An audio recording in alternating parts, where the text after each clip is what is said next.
Hey guys, in today's video I wanted to do something a little different, I guess. As you can tell by the title of this video, this is going to be not a beauty related video. This is just going to simply be a chatty video. I've done a couple of videos in this series, I guess, before. It's like what I've learned. I'm one of those people that likes to dole out advice. I'm just that way, and I like to share my experience, whether it's good or bad, about all sorts of different things. And I am also the type of person that when I am going through something or when I'm about to experience something, I like to listen to other people's experiences, advice, tales of woe, or positivity, or whatever. If you're that way too, then maybe you'll enjoy this if this pertains to you.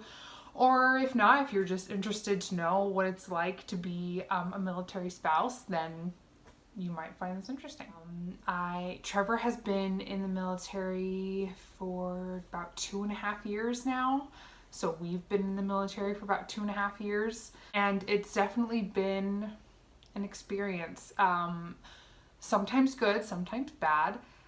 So if you are going to be experiencing separation, meaning like your husband or wife has decided, honey, I'm going to join the military, which is what my experience was. Trevor and I were together for 2 years before he joined the military. That's not the case with a lot of military couples. They kind of are, they meet while the other one's already established in the military.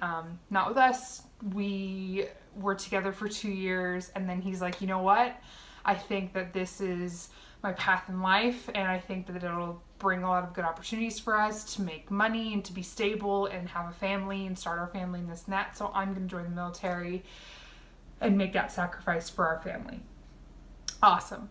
I was definitely taken aback at first because I'm one of those people who are, I'm not going to lie, a little selfish. I want my spouse with me every day, all day. I want to spend the most time with them as I can. And when I was younger, in my earlier 20s, the thought of being with a man in the military was it was the exact opposite of what I wanted. Because I thought that I wasn't the kind of woman to be in that relationship. But turns out I am. Turns out it's totally not what I expected, but also exactly what I expected at the same time, if that makes any sense. So yes, if you have just been told, or if you and your spouse have been thinking about joining the military and you're a little hesitant, it's okay. It's okay. It's going to be okay. You guys are going to make it through it. The first thing that I would say, and this kind of goes with your entire life in the military, the number one thing that I could give you as advice is to stay positive. And I know that sounds so lame and wow, what a great piece of advice, Steph. Thanks. Stay positive. Gee, that totally helps. But it does, because it's you need at least one person to be positive for the both of you. You know what I mean? So it's especially in this situation, me and Trev have learned that we kind of trade off being the cheerleader. You know what I mean? Sometime in the beginning, it was definitely me. A lot of the times being the cheerleader and being positive and just being we're going to make it through this. It's going to be okay. It's going to be okay. It's going to be okay.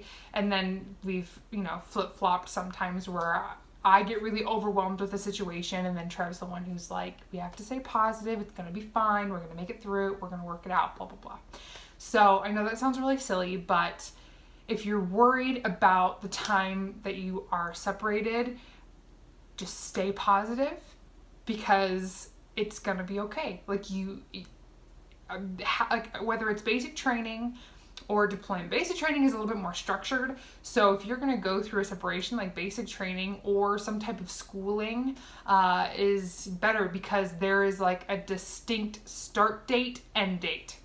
That is set in stone. Deployments are a little sketchier, because things get moved, things get pushed up, things get pushed back, and it's very hard to plan around a deployment because, things change.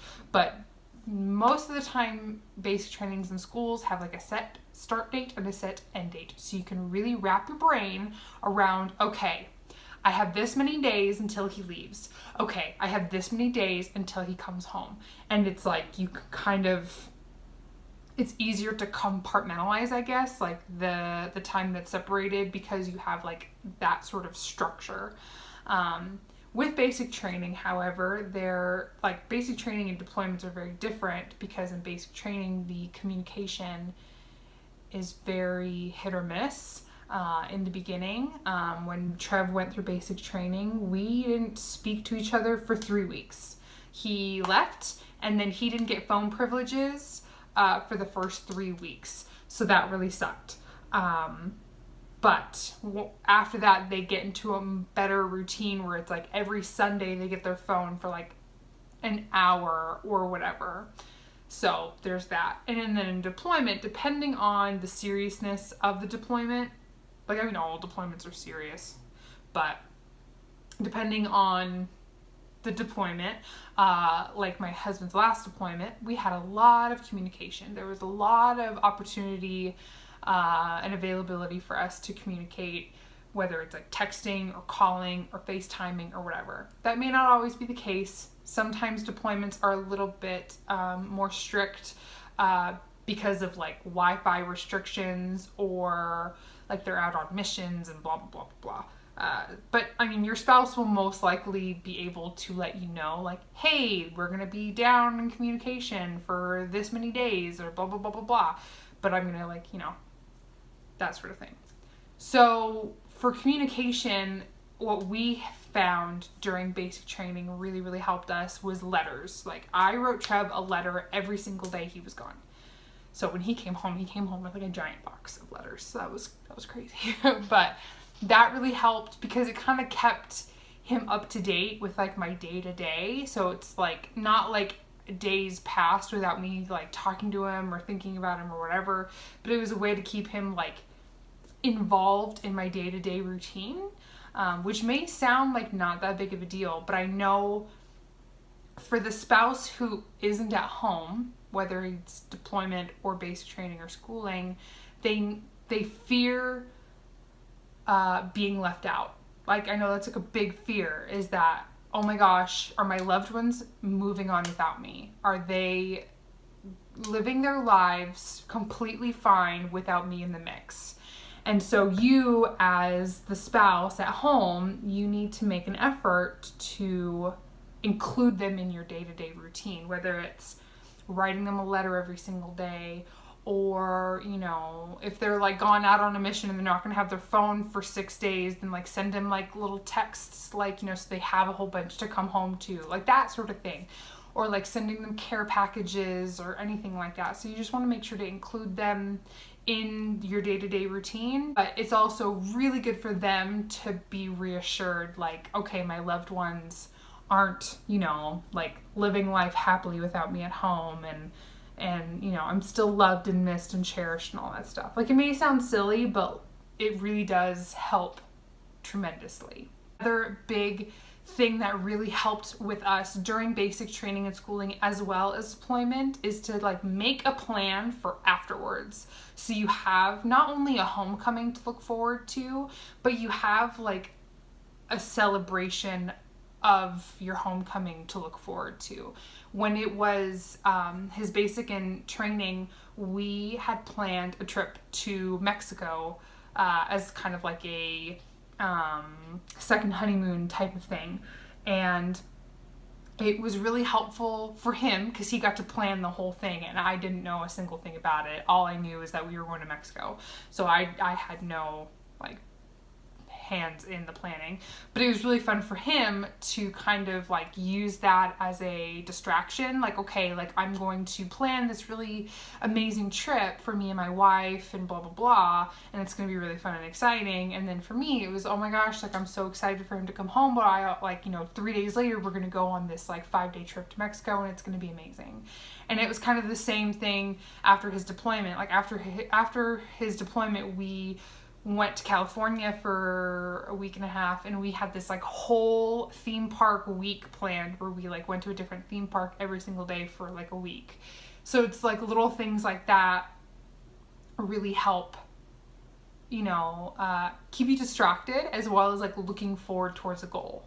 So that definitely helped for us, just to have like, okay, like, oh my gosh, I'm so excited for, you know, this, and it's going to be on this date and blah, blah, blah. It's going to be so exciting. So it helps you just look forward to something and not dwell on like the fact that you guys are separated. I'm like not even halfway through and this video is already so long. This is going to sound kind of like also redundant and duh, but keep motivated, keep active, keep distracted. That was something that was really helpful to me during his deployment.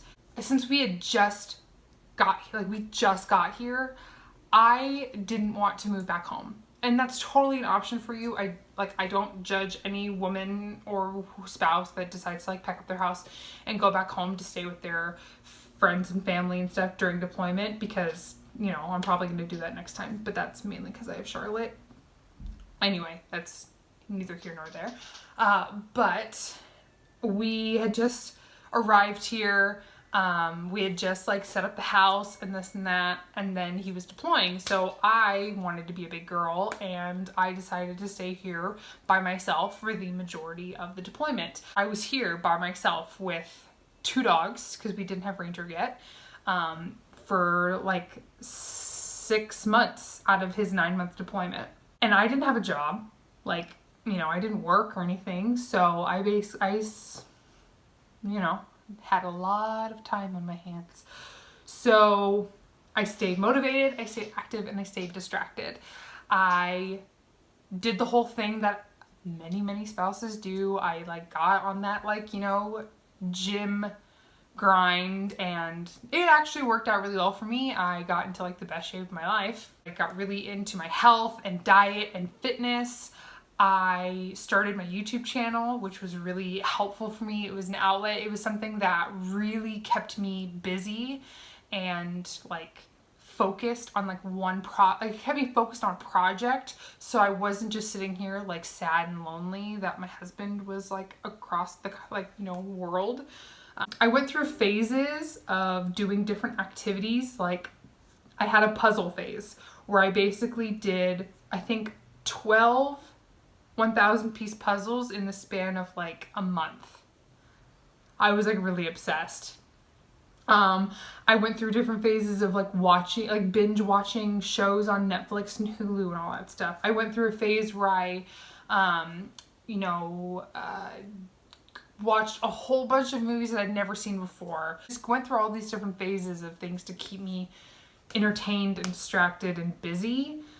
So it really helped the time go by faster and not just like sitting here alone being like, oh, I'm so sad because I'm by myself, if that makes any sense. So being motivated, active, and distracted really helped. But something that I spoke about in my birthing video, that it truly is like my life motto, is that this is only temporary. This is only temporary. You know, deployment's only temporary. You know, basic training, it's only temporary. Being in the military as a whole, it's only temporary. It's not the rest of our life. It's only something that's right now. It does have an end. There will be an end in sight. So you just have to stay on track and stay motivated to get to that point of like, you know what I mean? Like, you're gonna get there. There's a light at the end of the tunnel. You just have to keep going to get there. So just, it's only temporary. It's gonna end eventually. So just stay positive that you're gonna get there. Okay, oh my gosh, this video is so long. So a couple of things that I wanted to talk about as far as PCSing. If you don't know, PCSing is permanent change of station. It's basically like, you know, you hear people in the military that like, oh, I've had like, you know, 4 duty stations and I went here and here and then here, and, you know, people in the military move around a lot. So we PCS to Texas, and that's where we live now. For the most part, you don't have full control over where you go. They kind of send you where they want to send you, but there is, you know, an opportunity for you to kind of put your, you know, your opinion in. You're like, hey, if possible, I'd like to go here, type of thing. When I was back home in California, while Trev was in basic training in AIT before we got here, I did so much research, like, and that's definitely what I encourage you guys to do if you're about to PCS somewhere, or if, like, you know, you haven't been given a duty station yet and you and your spouse are trying to figure out where you want to be placed. Do a lot of research. There are so many, like, Army wife blogs out there, like way too many to name, like hundreds and thousands of military spouse blogs, and I read like pretty much all of them. When it came to picking a duty station, you get to put in the hat like where you'd like, you know where you'd like to go, and they take that into consideration. So I did so much research, and thankfully they picked my top place, which was here in Texas. And, you know, I read so many good things about how people here are really friendly and that the weather is really nice and this, that, and the other. So definitely go onto those blogs, because they will have like basically every single base in the, like, ever, like not even in the country, but like other countries as well.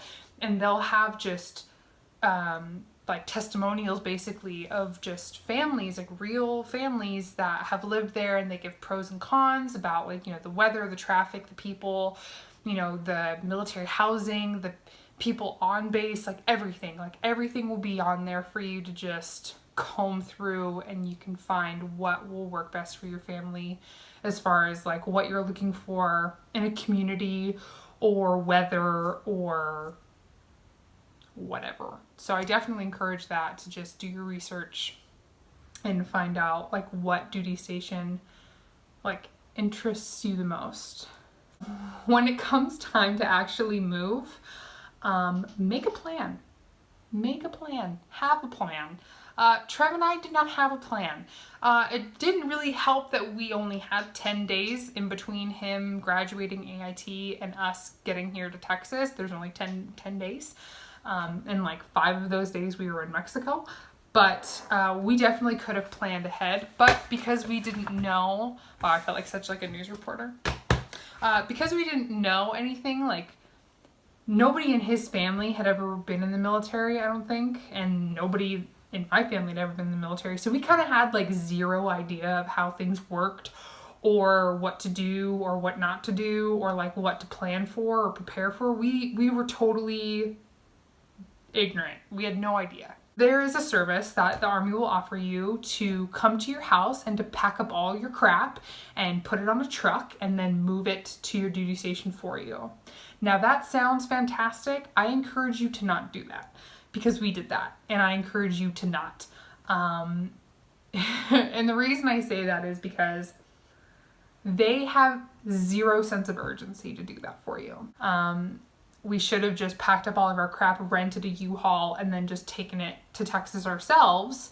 But we didn't, because we were like, oh, the Army will do it for us and it's awesome and whatever. Yeah, we shouldn't have done that. They have zero sense of urgency. They didn't even show up to our place in California until like 3 or 4 weeks after we'd already gotten here. Packed up all, like, basically I had packed up everything into boxes. They had to take everything out of the boxes and then repack them into their boxes, which is dumb. And then it went to some storage place, who knows where, for like, I don't know, two months. And we didn't get our stuff until probably like 3 weeks before Trev left for deployment. Like, we lived here in a basically bare, empty house with nothing for almost 3 months, because it took them that long to go there, pack up our stuff, and then drive it here. And we make that drive in 12 hours. So it was really, you know, and they reimburse you for everything. They reimburse you for travel, for gas. If we were to not, if we would have known and we would have like rented a U-Haul, packed up everything ourselves and then drove it here, they would have reimbursed us for the U-Haul and the gas and all of that crap, but we didn't know that. So I'm telling you that, so you know that if you're PCSing to somewhere in the United States, I highly encourage you to just rent a U-Haul and to just pack up yourself and then drive there yourself and not go through the military's packing program, because it is not worth it. To me, it was not worth it at all. It was a headache because we had an Altima. It's a tiny little car, and basically everything that we could fit in the Altima is what we took with us. We didn't have a mattress. We had to go to Target and buy an air mattress and live on an air mattress for 2 months. Oh man. Oh, and also, we lived in a Motel 6 for a month. A month. We lived in Motel 6 with a dog. We had one dog. And we lived in a Motel 6 for a month. Because when we got here, we didn't know that we were supposed to like call ahead and like put ourselves like on like a list of families coming, to PCS there. And because we wanted to live in military housing, and we didn't know that there was like protocol that you have to like call ahead and be like, hey, we're PCSing there in 10 days. We'll be there in 10 days. We need a house. So when we got here and then we, were finally told like, oh, did you make contact with your housing people? Like it was already like a week into being here. And so we were put on this list like so far down, and it was such a headache because we had to live in a Motel 6 for a month. You know how awful that is? Oh man. And we had to pay for it all ourselves, and they eventually reimbursed us, but it was still like living in a Motel 6 with a dog in like not the best neighborhood. It was not a fun activity. 10 out of 10 do not recommend. Man. Okay, I think I'm going to end this here because this is already super duper long, and I'm gonna make it into 2 videos. So hopefully this was helpful to anybody whose spouse is going to join the military, or you just met somebody and fell in love with somebody who is in the military and you want some idea of what to expect, because I know that does happen. I really hope that this is helpful, because I kind of wish that I had somebody who experienced this prior to Trev joining the military, just so I would have, not like it would have deterred me from like, whatever. It wouldn't have, turned me off of anything. It would just be nice to know these things. I wish I would have had somebody to kind of warn me for some of these things. If you also have had experiences or have any other tips about what I talked about in this video, please leave comments down below so other people can be informed. That's always helpful. In the next video, so in tomorrow's video, I will talk about different programs on base that really help you when you first move there or get acquainted there, how to make friends on base, that sort of thing, as well as like military housing versus living off post. So I feel like that's going to be a big chunk of things as well. So yeah, if you're interested in that, then stay tuned. It'll probably go up after this one. So if you liked this video or these types of videos, then please give this a thumbs up so I know. And if you liked me, then please subscribe. I'd love to have you. If you're interested in finding me elsewhere on the internet, my Snapchat, Instagram, and Twitter, I almost couldn't think of what that thing was called. I will link that down below for you to come find me and say hi. So thank you so much for watching, guys, and I'll see you in the next one. Bye.